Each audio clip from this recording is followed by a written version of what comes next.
Votre attention s'il vous plaît. Cet élément est en français. Contactez-nous pour savoir s'il est aussi disponible en la langue de votre préférence. Veuillez aussi noter qu'il est en audio uniquement, dépourvu de ce fait d'image originaire. Évangile-éternel.com. Si c'est l'évangile éternel que vous recherchez, alors c'est ici. ChristEquality.com. Les cieux sont à la portée de votre main, juste par un simple clic de la souris. La rubrique Pasteur et vous présente aujourd'hui l'homme de Dieu, le bien-aimé, l'apôtre Blanchard Ingela, ministre de l'Évangile éternel. Recherchez-vous les enseignements de l'apôtre Blanchard Ingela? Allez sur ChristEquality.com ou sur evangileeternel.com/blancharengala.html. Les enseignements sont disponibles en texte, audio et vidéo. Surtout, ne partez point sans souscrire à l'une de nos chaînes YouTube qui correspond à votre version linguistique. Souscrivez s'il vous plaît. Bonne édification au nom de notre commun Seigneur et Dieu Jésus-Christ. Amen. Que la paix, la grâce, la miséricorde, l'amour et la protection du Très-Haut soient votre partage dans les noms puissants et glorieux de notre Seigneur Jésus-Christ. Sans plus tarder, prenons le Saintes Écritures. Nous sommes en train de poursuivre dans notre exercice spirituel, ainsi pourrais-je nommer ce que nous sommes en train de faire sur la fameuse campagne de sensibilisation. Je suis avec la reine Esther, chapitre 8, au livre d'Esther, chapitre 8e.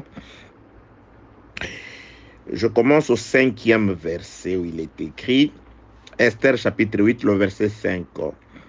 Elle dit alors, la reine Esther, elle dit alors, si le roi le trouve bon, et si j'ai trouvé grâce devant lui, et si la chose paraît convenable au roi, et si je suis agréable à ses yeux, qu'on écrive pour révoquer les lettres conçues par Aman, fils d'Amedata, la Gagute, et écrites par lui dans le but de faire périr les Juifs qui sont dans toute la province du roi.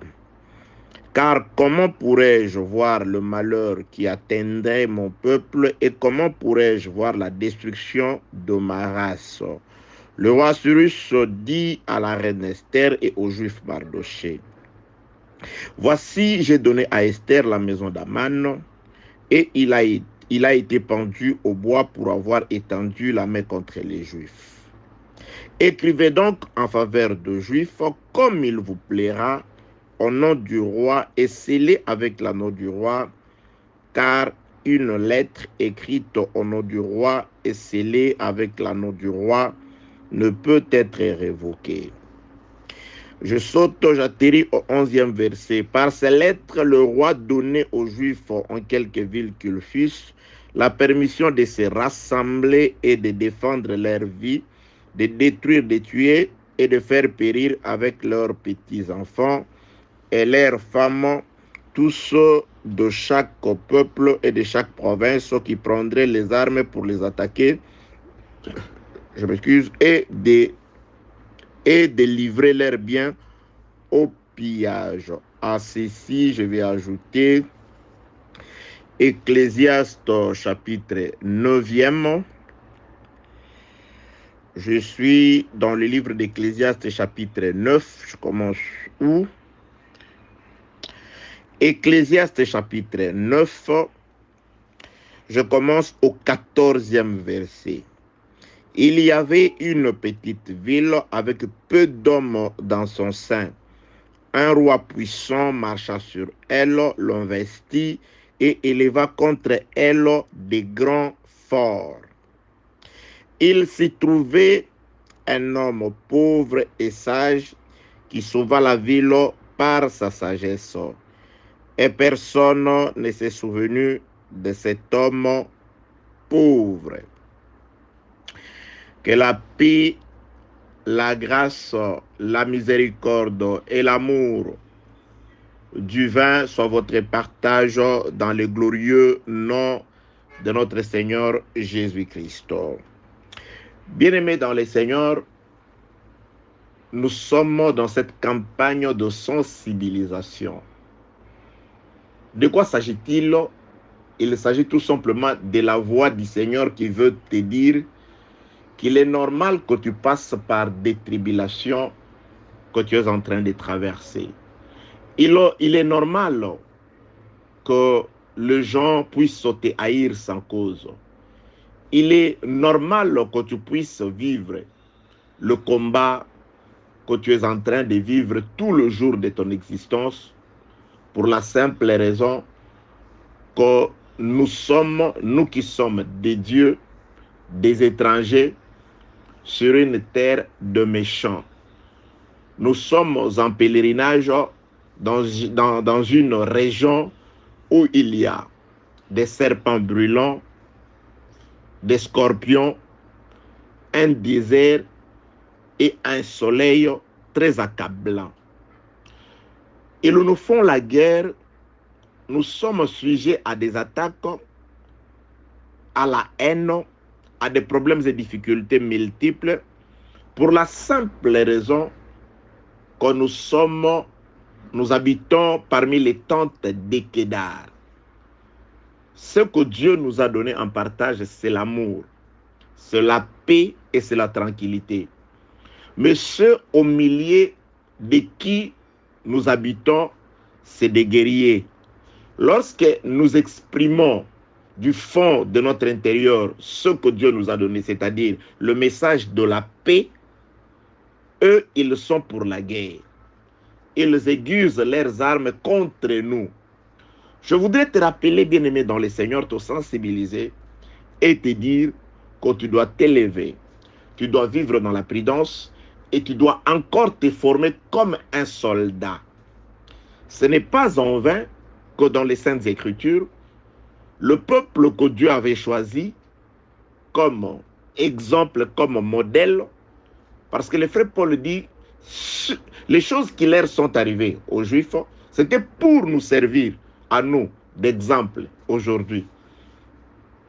Lorsqu'ils sont sortis de l'Égypte, Dieu a combattu pour eux par la mort de l'agneau. Arrivés devant la mer Rouge, Dieu a combattu pour eux. Mais lorsqu'ils sont allés dans les déserts et que Amalek s'est dressé contre eux, bien sûr, Moïse était sur la montagne en train d'intercéder pour le peuple.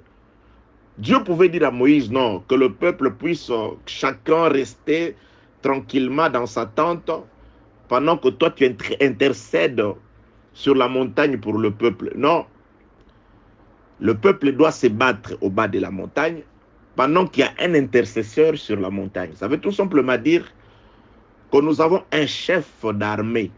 Nous avons un intercesseur auprès de Dieu, Jésus-Christ qui intercède pour nous. Jésus-Christ qui est notre avocat auprès de Dieu, Tout-Puissant. Mais sur la terre, nous ne pouvons pas nous croiser les mains. De même qu'il y avait Moïse sur la montagne en train d'intercéder pour le peuple s'était constitué en armée et ils se défendaient contre leurs ennemis. Quoique leur victoire, leur force, dépendait de l'intercesseur sur la montagne. Nous sommes plus que vainqueurs. Nous marcherons sur nos ennemis parce que la Bible déclare qu'avec Dieu nous ferons des exploits. C'est le moment où Dieu est avec nous. C'est le moment où Dieu, par son esprit, à travers la parole, vit avec nous. Donc nous vivons les temps des exploits. Et ces exploits-là, nous ne les vivrons pas tout en gardant les mains croisées. Nous sommes sur une terre hostile. Nous sommes au milieu de gens qui ne nous aiment pas parce qu'eux, ils sont des ténèbres. Ils aiment les ténèbres. Mais ce que Dieu nous a donné en partage, c'est la lumière. De même que le ténèbre, le prince des ténèbres ainsi que ses adeptes le genre de ce monde, n'ont pas aimé la lumière lorsqu'elle était sur la terre, dans la personne de Jésus-Christ. Et cette lumière nous a dit, comme le monde m'a haï, le monde ne m'a pas aimé, le monde ne vous aimera pas non plus. Le monde vous persécutera aussi, à cause de la lumière du Saint-Esprit, à cause de la vie par la puissance du Saint-Esprit que nous avons. Il est évident que nous puissions subir les mêmes conséquences qu'a subi le Seigneur de gloire, Jésus-Christ, qui marchait sur la terre. De même qu'on lui a fait la guerre sans cause, ces gens-là nous feront toujours la guerre sans cause. Je voudrais te sensibiliser, bien-aimé dans le Seigneur. Je ne voudrais pas que tu restes dans ces sentiments-là, de pouvoir te plaindre toujours.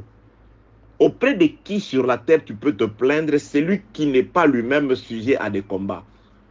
Quand tu vas te plaindre chez ton voisin, même chez ton pasteur, je t'assure que si ton pasteur est un homme de Dieu et qu'il a la marque de Dieu sur lui, il est aussi combattu. C'est vrai, je suis combattu, tu es combattu. Nous sommes tous combattus à cause de notre appartenance à la famille céleste, à la tribu de Dieu, à la race de Jésus-Christ. Nous sommes combattus, nous nous soutenons les uns des autres. Mais je voudrais te dire qu'il n'y a qu'au ciel, qu'on se trouve sur la montagne, qu'on se trouve celui qui intercède pour tout Israël qui est en train de se battre au bas de la montagne. Nous nous battons tous, nous sommes tous des athlètes. Parfois, le frère Paul nous désigne comme des soldats. Parfois, il nous désigne aussi comme des athlètes.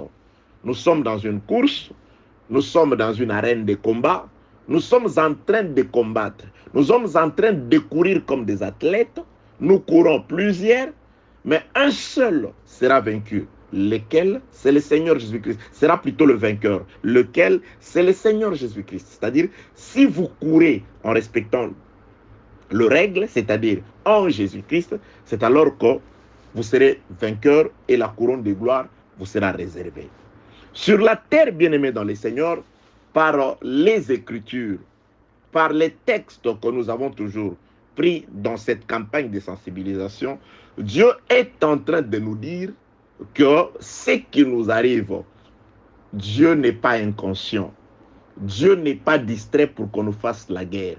Dieu ne dort pas, il regarde et il a autorisé. De même que du temps du roi Assyrus, le peuple juif qui se trouvait en captivité avec Mardoché, Mardoché a tout simplement respecté la parole de Dieu. Il s'est accroché à la loi de Dieu qui l'interdisait de pouvoir fléchir ses genoux devant un humain, devant un homme, en plus forte raison un païen. Il a respecté cette parole-là. Il s'est accroché à cette parole-là. Et son respect pour la parole de Dieu a offensé l'homme d'Aman qui était élevé. Et ce dernier s'est approché du roi pour demander au roi non seulement l'extermination de l'homme de Mardoché, mais il en a voulu à tous ceux de la race de Mardoché. Il voulait en finir avec tous ceux de la race de Mardoché. Esther chapitre 3e, il pousse comme argument devant le roi et que ce peuple, on doit le mettre à mort. On doit en finir avec eux. Pourquoi? Parce qu'ils ont des lois et des mœurs différentes. C'est la raison pour laquelle, bien-aimés dans le Seigneur, ceux des ténèbres nous persécutent. C'est la raison pour laquelle ceux qui n'obéissent pas à notre Dieu en veulent à notre vie. Parce que tu déranges, parce que tu gênes par ton comportement, par ton message, par ta conscience, surtout par ta vie de prière. Tu déranges, bien-aimé dans le Seigneur. Quand tu pries le Seigneur, quand tu évoques le nom de notre Dieu, tu déranges. La raison pour laquelle il te persécute.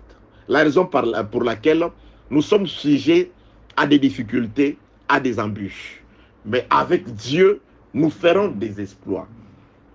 Aman a ainsi demandé au roi qu'une lettre soit écrite dans laquelle on annoncerait à tout le monde, à tous ceux qui ne sont pas juifs, au 12e mois, le 13e jour, de se lever, de prendre leurs armes et de s'attaquer aux Juifs. Et le roi a obtempéré, il a accepté cette demande d'Aman.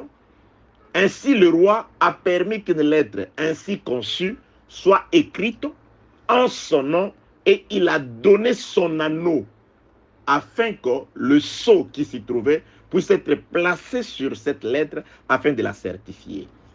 Donc, une lettre écrite au nom du roi et scellée de l'anneau royal par le sceau impérial a été écrite et elle a été distribuée. C'est-à-dire, le monde entier, tous les non-juifs avaient reçu la permission à un jour marqué de pouvoir s'élever et de s'attaquer aux Juifs.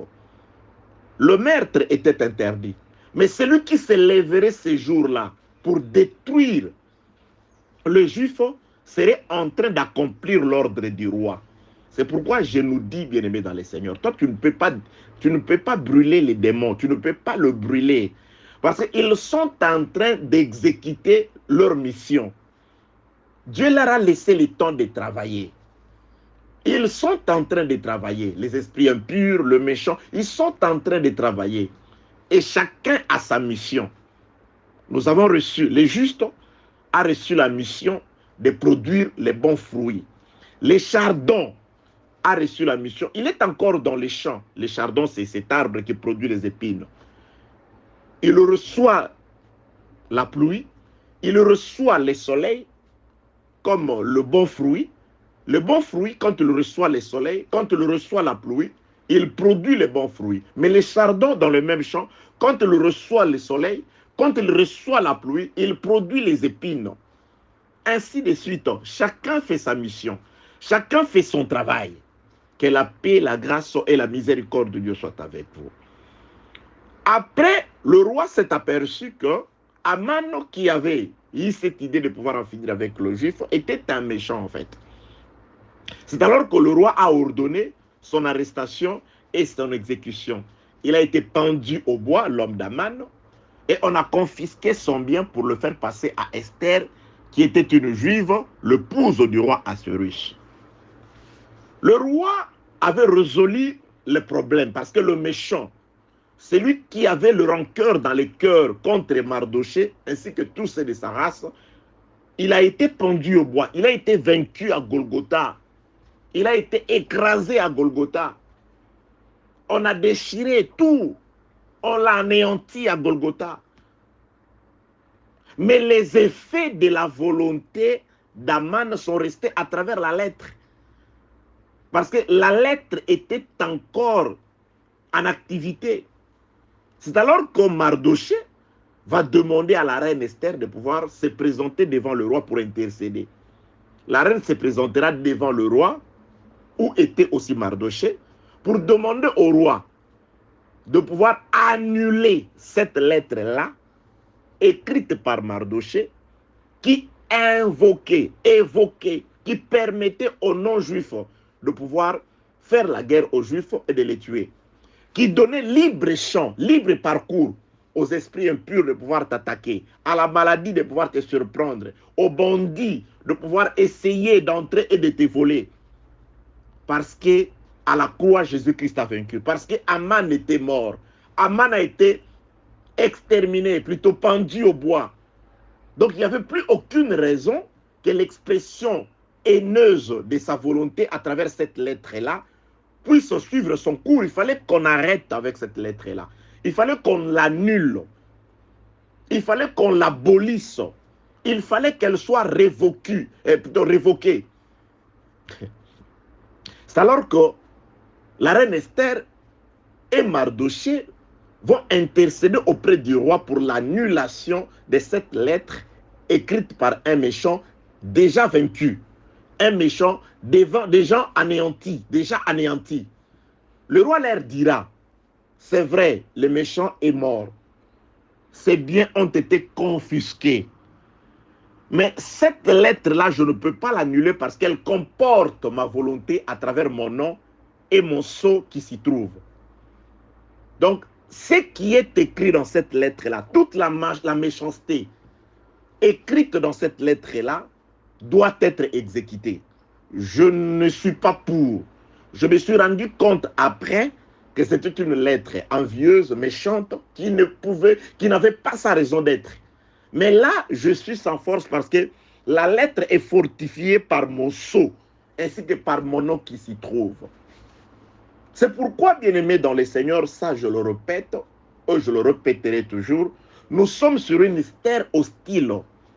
Nous sommes au milieu de méchants. Dieu ne sait-il pas que nous sommes des brebis au milieu de loups? Il le sait. Jésus-Christ, en partant, il dit, il confirme que je vous laisse, je vous envoie d'ailleurs comme des brebis, mais au milieu de loups. C'est lui qui a permis. Le roi qui aimait Esther, son épouse, et Mardoché, son vaillant et haut fonctionnaire qui avait sauvé sa vie d'ailleurs. Le roi le faisait avec peine, mais il était, quoique roi, mais de passer par cette lettre-là qui comportait déjà son nom et son sceau, l'expression de sa volonté. Le roi dit qu'aucune lettre qui comporte mon sceau et mon nom ne peut être révoquée. En tout cas, je suis désolé.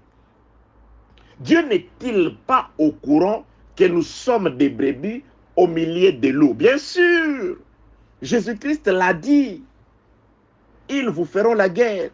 Il a même prophétisé disant qu'il viendra un temps où les gens vous mettront à mort croyant rendre un culte à Dieu. Il y a des gens qui tuent les apôtres aujourd'hui croyant rendre un culte à Dieu. Lorsque vous tordez les Écritures, mais vous tuez les prophètes, vous tuez les prophètes, vous tuez les apôtres croyant rendre un culte à Dieu. Voilà comment vous tuez les apôtres. L'apôtre Paul a dit ceci, mais moi je vous dis, tu tues un apôtre croyant rendre un culte agréable à Dieu, croyant servir Dieu, mais tu n'es qu'un assassin. Tu tues les apôtres, tu tues le prophète. Que la paix, la grâce et la miséricorde de Dieu soient avec vous, bien-aimés, dans les Seigneurs. Mes très chers compatriotes célestes, vous savez que je vous aime, concitoyens du ciel, et c'est pourquoi je nous dis que ça ne vous sert à rien de ne pas partager ces messages. Je bénis Dieu pour la réaction que vous présentez chaque fois que vous m'appelez pour, pas seulement pour m'encourager, mais pour vous confier à Dieu par moi. Cela me fortifie encore. Cela me rend encore beaucoup, me donne encore beaucoup plus de responsabilités vis-à-vis de vous. Et une fois de plus, du fond de mon cœur, je te dis à toi que la paix, la grâce, la miséricorde, la protection, l'amour et la lumière du Saint-Esprit soit ton partage au nom de Jésus-Christ. Que Dieu qui connaît tes problèmes puisse être la solution, car il l'est. Dieu par Jésus-Christ est la solution. Qu'il soit la solution à tes problèmes au nom de Jésus-Christ. Que le Seigneur Jésus-Christ qui a déclaré que l'Esprit du Seigneur est sur moi. Dieu m'a oint pour libérer les prisonniers. Qu'il te libère de cette prison des ténèbres au nom de Jésus-Christ. Pour relâcher les opprimés, que tu sois relâché au nom de Jésus-Christ. Que la grâce de Dieu te soit accordée, car c'est pour ça que le Seigneur est venu sur la terre. Car c'est pour ça qu'il acceptait de souffrir. Le Dieu Tout-Puissant, à travers notre Seigneur Jésus-Christ, des riches qu'il était, il s'est fait pauvre pour t'enrichir.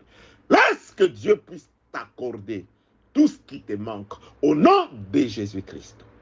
Paix, grâce, miséricorde, amour divin sur toi, dans le glorieux nom de notre Seigneur Jésus-Christ. Bien-aimés dans le Seigneur, les Juifs se sont retrouvés devenir victimes de la mort. C'est-à-dire, ils avaient juste un temps. Ils savaient que là, on est au 3e mois. Il ne nous reste que 8 mois à vivre. Donc, dans 8 mois, bien que le méchant a déjà été anéanti, le monde entier, ou les habitants des 127 provinces du roi, je m'excuse, tous les habitants se lèveront pour s'attaquer à nous. Ils vont nous faire la guerre. Bien-aimés dans les Seigneurs, je voulais te sensibiliser pour être conscient que tu n'es pas sur une terre amie. Nous sommes au milieu des épines. Nous sommes au milieu d'un peuple hostile. Ils peuvent avoir l'apparence de t'aimer, mais celui qui n'est pas de ta race céleste ne t'aimera pas. Il doit te haïr malgré lui. Il peut avoir cet amour charnel vis-à-vis de toi. Mais au moment donné, lorsque la date sera, on arrivera à la date écrite dans la lettre de Naaman, il se lèvera pour s'attaquer à toi. Les Égyptiens qui étaient en paix avec les Israélites, mais les jours où le roi Pharaon les a convoqués pour leur dire, voilà ceux qui étaient autrefois nos serviteurs, ceux qui nous servaient, ceux qui construisaient des villes pour nous, voilà qu'ils sont en train de partir. Nous n'aurons plus besoin de leurs services. Lèvons-nous, allons les attaquer pour en finir avec eux, pour les exterminer. La Bible déclare, il y a eu Pharaon, toute son armée, ses soldats d'élite, ainsi que tout l'Égypte, tout son territoire, même les Égyptiens, ils ont obtempéré, ils ont obéi à l'ordre de leur pharaon, de leur roi. Tout ce qui n'est pas du ciel, tout celui qui n'a pas le Saint-Esprit, il obéit et il obéira à l'ordre de son maître au moment opportun. C'est pourquoi je nous répète ceci. Sur la terre, il y a l'Église et les autres. Sur la terre, il y a la ville sainte et les autres. Sur la terre, il y a la postérité d'Abraham et la postérité de Caïn. Sur la terre, il y a ceux que le Père demande, ceux qui adorent en esprit et en vérité, et le reste. Celui qui est de l'Église, peuple de Dieu, je vous dis, que nous n'avons pas de cousins ou de cousines sur la terre. Nous n'avons que de frères. Nous n'avons que de sœurs. À part nous, il n'y a personne. Quand je parle de nous, je parle de ceux qui ont l'esprit de Christ. De ceux qui, après avoir écouté l'évangile du salut, la parole de la vérité, ils ont cru et Dieu les a scellés du Saint-Esprit qui est un gage pour la rédemption, qui est une marque qui permettra à ceux que ce jour-là, qu'ils puissent aller rejoindre les seigneurs dans les airs. Que la paix, la grâce et la miséricorde de Dieu soient avec vous. Israël se retrouve à la merci de la mort, les Juifs. Pourquoi? Parce que Mardochée a été obéissant à la parole du Seigneur. Alors un roi est venu, il a investi. C'était une lettre qui a été écrite, qui a investi tout le juif, c'est-à-dire le juif qui était une ville dans une ville. Parce que le juif, Israël était une ville. Ils étaient une ville sur la terre. Bien aimé, nous sommes, nous les croyants aujourd'hui, les frères Paul dit que nous représentons la Jérusalem céleste.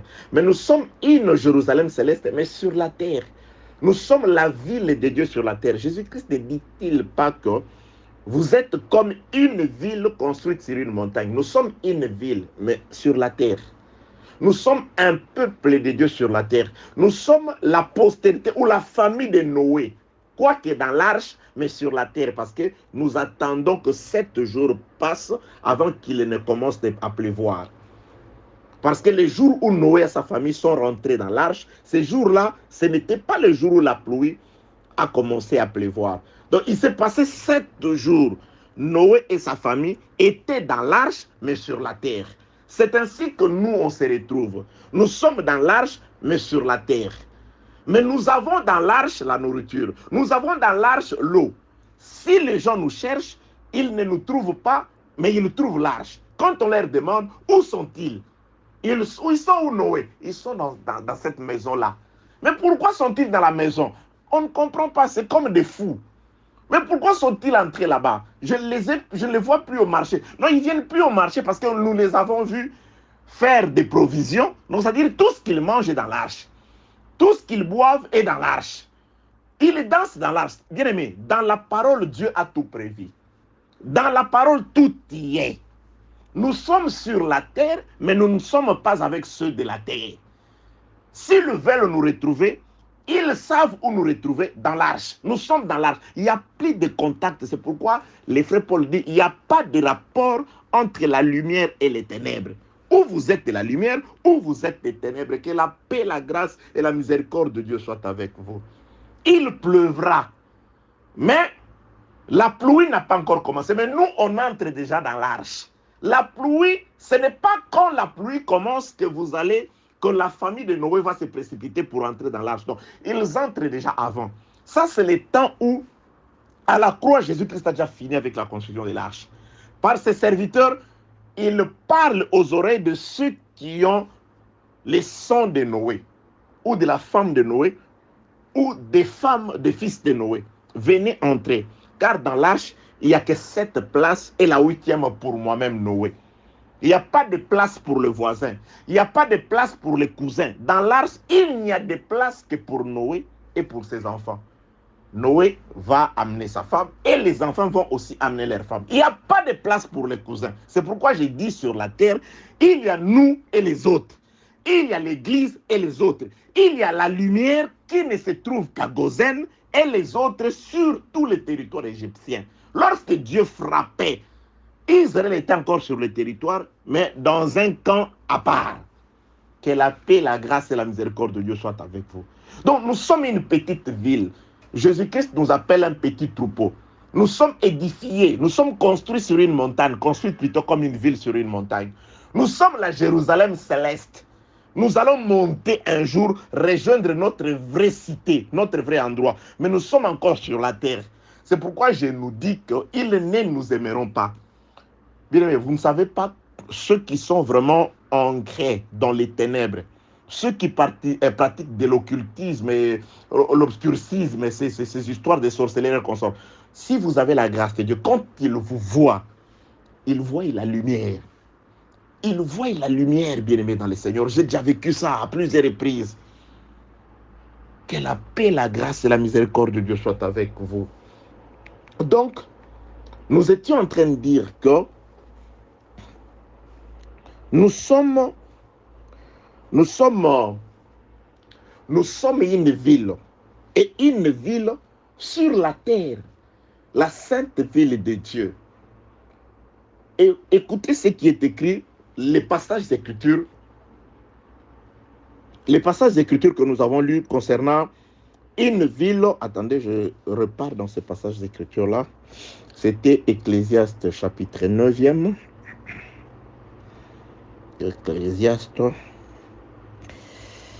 Ecclésiaste chapitre 9e. Il y avait une petite ville avec peu d'hommes dans son sein. Un roi puissant marcha sur elle, l'investit et éleva contre elle des grands forts. Cette petite ville-là, c'est aussi Adam, c'est aussi toi et moi. Voilà ce que nous étions. C'est aussi ces Juifs-là. Ils étaient dans une ville. C'était une ville de Dieu qui se retrouvait en déportation sur ce territoire étranger. Ils étaient là. Aman s'éleva. Il l'investit avec sa lettre. Il a clôturé la ville, c'est-à-dire il a désigné la ville. Voilà cette ville-là, roi. Tu vois ces gens-là. C'est eux que nous devons exterminer. Ils représentent une partie. Ils sont éparpillés. Mais en soi, le frère qui est en Chine et le frère qui est aux États-Unis, Australie, je ne sais pas, au Bénin, Gabon, Côte d'Ivoire, Kinshasa, nous sommes éparpillés, mais ils ont les mêmes lois. Et ces lois-là sont différentes des lois du monde entier. C'est-à-dire, je suis à l'aise quand je voyage, quand je me retrouve chez mes frères. Je suis à l'aise parce que je suis chez mon frère. Ah, tu es un saint, oui. Ah, le pasteur arrive, on me reçoit. Oui, on me reçoit. Donc, je n'ai pas de problème parce que je sais que dans cette maison, nous avons les mêmes lois. Dans cette maison, nous avons le même mœurs. Vous me recevez dans une église. Je sais que dans cette église, dans votre église, c'est pourquoi, pour la plupart des temps, lorsque nous, on reçoit des gens qui viennent ici, nous ne leur disons même pas qu'est-ce que tu vas prêcher. On ne leur donne même pas de limites. Et quand on me reçoit aussi, en tout cas, je ne sais pas pour les autres, partout où je vais, personne ne me dit sur quoi, parce qu'on comprend déjà que j'ai le Saint-Esprit. Et on sait déjà que je ne dirai pas des choses qui soient contraires, parce que nous avons les mêmes lois. Nous avons le même mœurs. Nous avons les mêmes habitudes. C'est ainsi que le peuple juif qui se trouvait dans les 127 provinces, ils étaient éparpillés dans les... Mais ils avaient le même loi, le même mœurs. Et l'édit, les décrets des morts a été écrit contre tout ce peuple-là, où que vous soyez. Même si vous n'habitez pas Suse, la capitale, avec Mardoché, mais tellement que vous êtes de la race de Mardoché, il est évident que vous ayez le même loi que Mardoché. Ces lois qui vous empêchent de vous agenouiller devant les hommes. C'est pourquoi un saint, un enfant de Dieu, il ne peut pas s'agenouiller devant autre chose que la parole. Il ne peut s'agenouiller que devant la parole. Un raisonnement aussi glorieux, aussi élevé, aussi éloquent qu'il soit, un saint, il ne l'acceptera pas. Vous savez, moi j'ai toujours dit ceci, un enfant de Dieu, il ne peut ne pas connaître la réponse à une question. Mais lorsque vous donnez une mauvaise réponse, il va déjà dire non, c'est pas ça. Si vous lui posez la question, il vous dira, je ne sais pas, mais ce que vous avez dit, ce n'est pas ça. Parce que Dieu ne voudra pas d'abord que vous puissiez avaler quelque chose, un poison. Non. Je donne l'exemple là. Je ne connais pas comment ça s'appelle, je ne sais pas, le Premier ministre ou les souverains de la Corée du Sud. Je ne sais pas comment il s'appelle. Mais quand vous me dites que c'est Joseph Kabila, je vous dis non. Quand vous me dites que c'est Arsène Ouattara, je vous dis non. Quand vous allez me dire que c'est François Mitterrand, je vous dirai non. Si vous donnez une mauvaise réponse, je vous dirai non. Mais la vérité, comment il s'appelle le souverain de Botswana? Je ne connais pas comment il s'appelle. Mais je sais déjà que ce n'est pas Denis Sassou Nguesso. Je sais déjà que ce n'est pas, je ne sais pas, Félix Tshisekedi. Je sais déjà que ce n'est pas Paul Biya. Je sais que ce n'est pas Macron. Je sais que ce n'est pas le prince Philippe. Donc, quand vous amenez une mauvaise réponse, je dis non. Mais quand vous me posez la question, c'est quoi la bonne réponse? Je ne sais pas jusque-là. Je vais prier et Dieu me donnera la bonne réponse. Que la paix, la grâce et la miséricorde de Dieu soient avec vous. Donc, je suis en train de dire que une ville petite, avec peu de gens à l'intérieur, nous sommes un petit troupeau bien-aimé dans le Seigneur.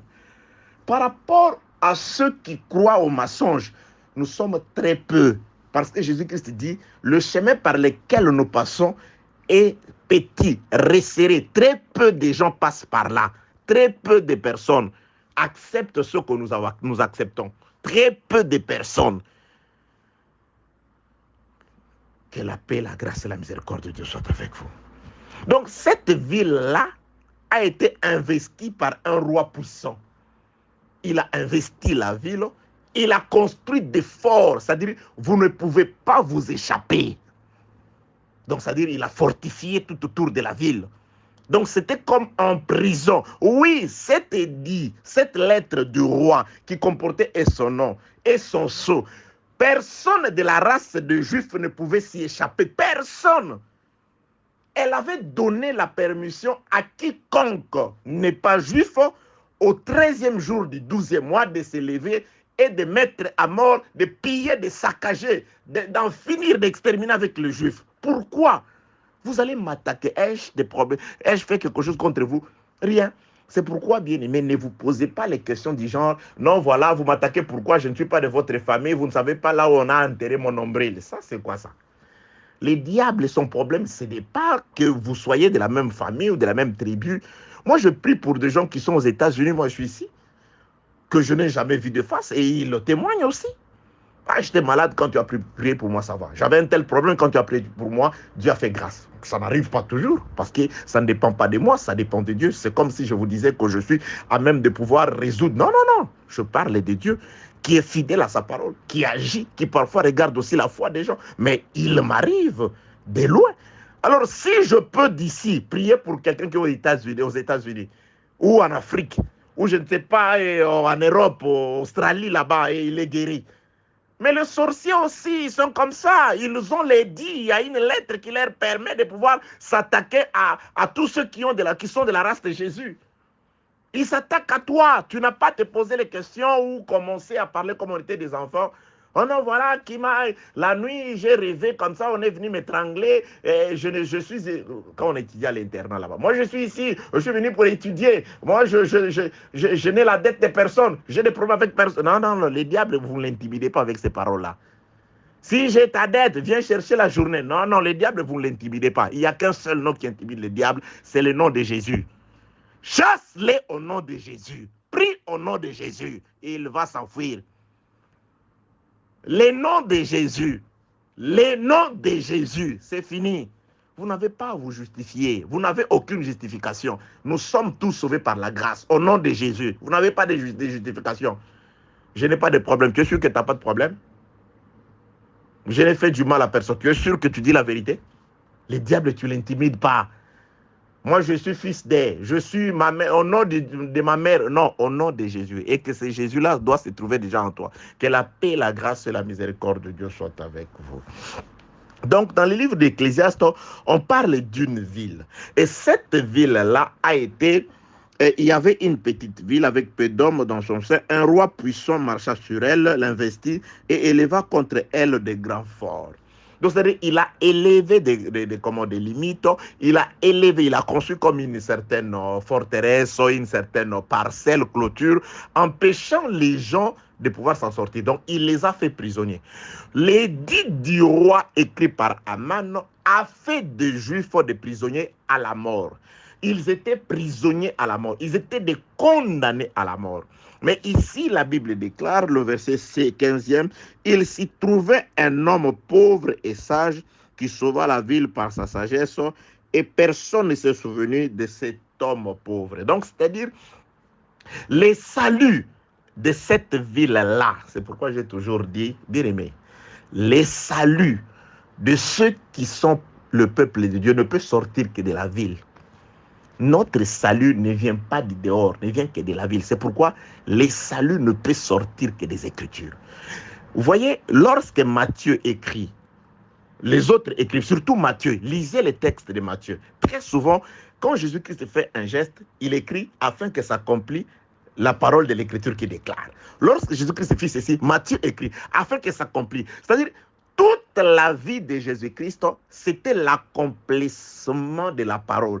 Donc, notre ville, c'est la parole. Nous vivons dans la ville de la parole. Celui qui nous sauve, il vient selon la parole. Dans les rouleaux du livre, il est question de lui. Les saluts ne peuvent venir que de la ville. Jésus-Christ vient selon les Écritures. Il a été dit de lui depuis l'Ancien Testament. Alors tu verras quelqu'un, je ne sais pas, bon, moi je comprends. Vous savez, moi quand j'étais un enfant, quand j'étais encore enfant, avant je crois les 10 ans ou quand j'avais 5 et 6 ans, quand on grandissait à Kinshasa, je me rappelle vers les années 76, 77, 78, et il y avait l'essor du catch à Kinshasa. C'est quand ils ont commencé on a commencé à présenter les catchs congolais à la télé. Nous avions à l'époque des catcheurs comme Edingwe, Puma Noir, et comme ça. Et je prends juste quelqu'un pour dire, et à cette époque-là, malgré que je regardais les catchs, quand je rentrais à la maison, pour moi, mon père, mon papa, Ingala, pour moi, il était plus fort que ces catcheurs-là. C'est-à-dire, pour moi, mon père était tout, pour moi. Je croyais que mon père, il était beaucoup plus fort, il n'était même pas un catcheur. Donc, et pour moi, mon père était le plus riche, il était le plus fort, il était le plus intelligent. C'est ça, c'est la conception d'un enfant. Et il y a des enfants, ils sont comme ça. Pour lui, on lui fait avaler que son prophète, c'est ça le Saint-Esprit. Donc, tellement qu'il n'est pas aussi grand. Il ne se limite que au niveau des petits livres qu'il lit. Il accepte que le prophète, son prophète, c'est le Saint-Esprit. Et il accepte, il avale ça, que c'est le Saint-Esprit. Alors, il n'ose même pas penser qu'on lui dit, bon, est-ce que tu peux aussi comprendre que avant que ton prophète ne naisse, il y a des gens qui ont prêché, il y a des gens qui ont enseigné, il y a des gens qui ont baptisé, il y a des gens qui ont fait des miracles, il y a des gens qui ont écrit. Est-ce que ces gens-là, ils n'avaient pas... Parce que si lui est le Saint-Esprit, alors, et avant lui, parce qu'il est, je crois, du 19e siècle, 19e ou 20e siècle, et avant lui. Parce que quand on est un enfant, on a un raisonnement, même pas local, un raisonnement maison. C'est-à-dire, on croit que c'est ce qu'on vit qui est meilleur. C'est comme ça. Et moi, je vis des gens, il n'est jamais sorti de son pays, et pour lui, son pays, c'est le plus beau, c'est le plus grand. Et quand il sort et un jour, il prend l'avion, il va à l'extérieur. Ah! Ok, c'est comme ça. Ok, c'est comme ça. Oui, nous autres, quand on grandissait en Afrique, parfois, nous y sommes nés, nous y avons grandi. Moi, je croyais que tout le blanc était intelligent. Nous, oui, enfant, on croyait. Et quand on a commencé à voyager, que parfois on parlait, oui, c'est comme ça. Donc, quand vous avez une certaine ouverture d'esprit, spirituellement aussi, vous vous rendez compte que ok, Dieu est plus grand que celui qu'on me représente dans ma petite église.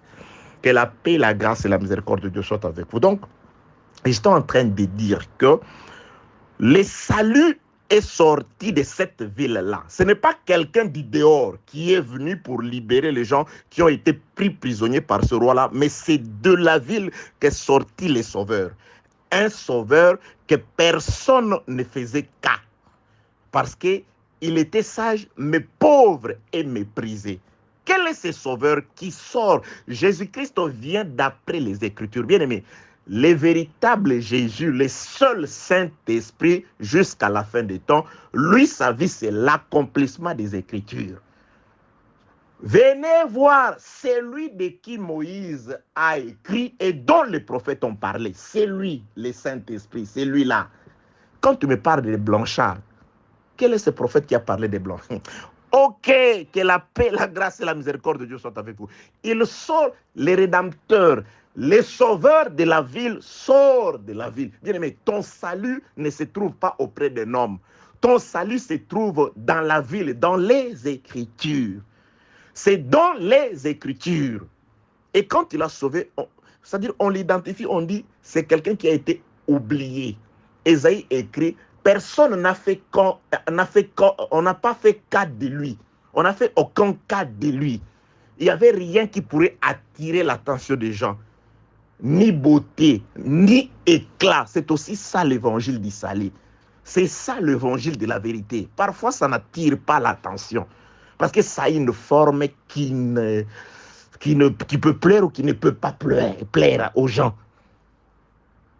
Oubliez, Moïse écrit, si tu oublies une gerbe dans le champ, ne rentre pas pour aller chercher cette gerbe-là. Elle restera là-bas pour les étrangers, le veuve et consort. Mais la gerbe est à toi, tu l'as oubliée. Donc la gerbe oubliée dans le champ, c'est l'enfant que les papas, que Joseph et Marie avaient oublié dans les temples. Ils marchent. Nous sommes au temps où Israël a oublié un enfant dans les temples. Ils sont en train de voyager. Ils croient qu'il est avec un de leurs parents.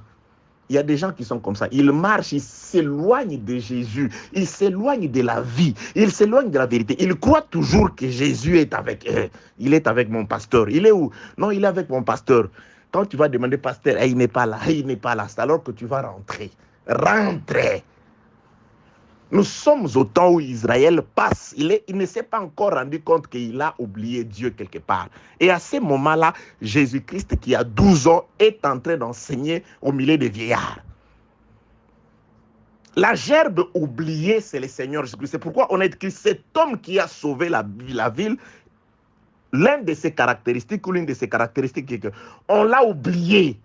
Personne ne s'est souvenu de lui. C'est-à-dire c'est cette gerbe qu'Israël a oubliée dans les champs. Et c'est la gerbe qui nous sert aujourd'hui. Il y a encore un passage d'écriture. Je suis dans le livre des psaumes. Laissez-moi que je trouve ces passages d'écriture-là. Je ne connais pas les versets, mais je sais que c'est psaume 31.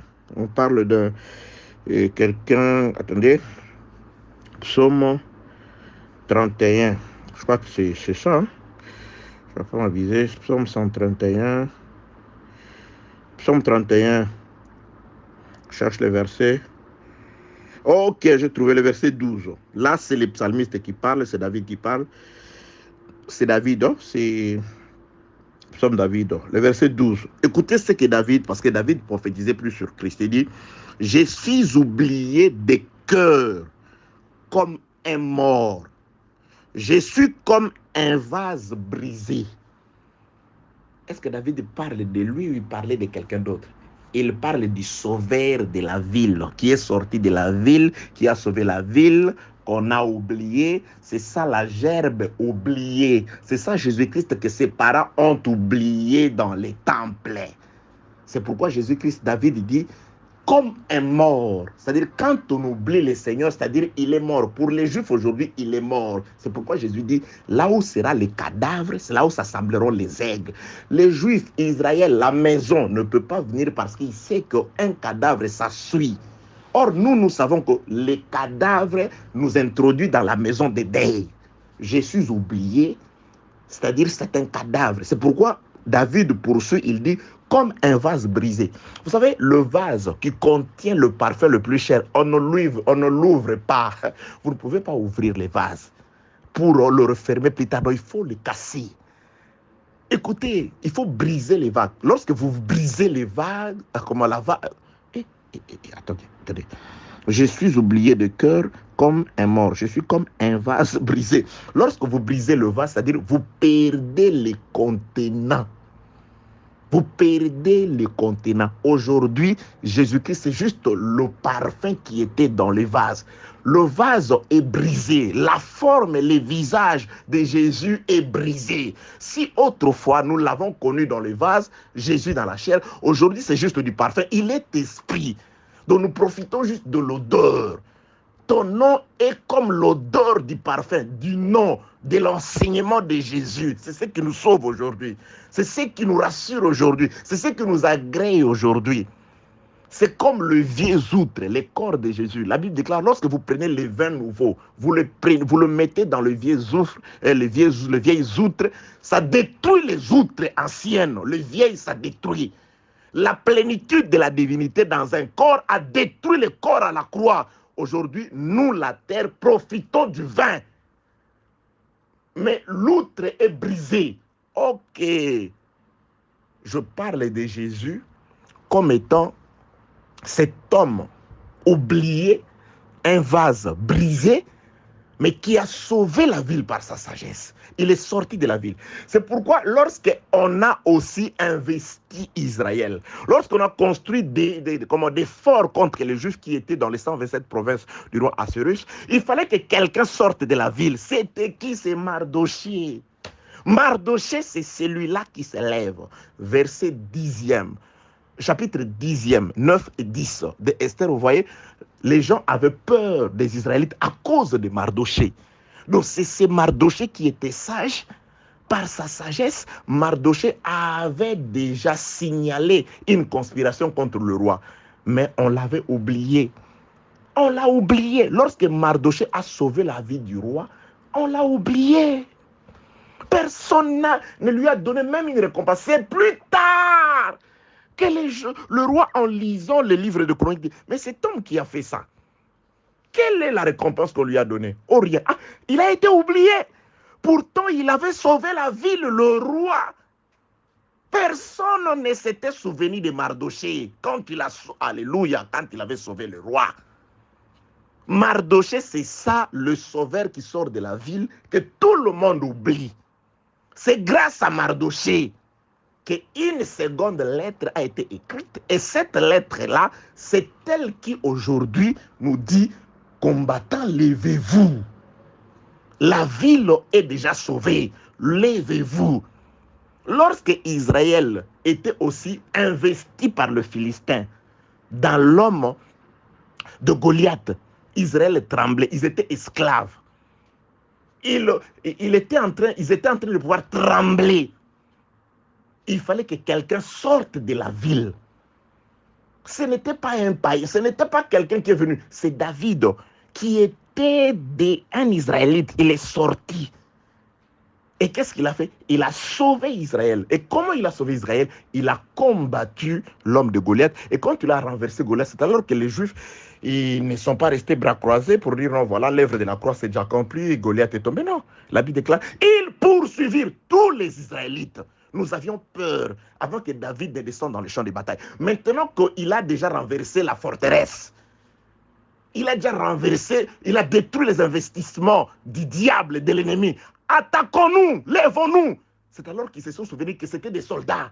La mort de Goliath leur a donné la force. La victoire de David sur Goliath a transmis la puissance et la force aux Israélites. Ils ont eu des jambes légères comme des gazelles pour poursuivre les ennemis. On n'a plus peur. Parce que nous avons la seconde lettre. Le roi a dit, la première lettre qui parle de la guerre, je ne peux pas l'annuler, mais je vous autorise à écrire une seconde lettre. Et dans la seconde lettre, réunissez-vous et défendez-vous. Défendez-vous. On te fera la guerre, Jérémie. Ils ne te vaincront pas parce que je serai avec toi. La seconde lettre sera avec toi.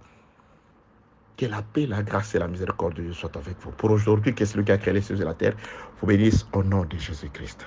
Au nom de Jésus-Christ. Au nom. Bonne édification au nom de notre commun Seigneur et Dieu Jésus-Christ. Amen.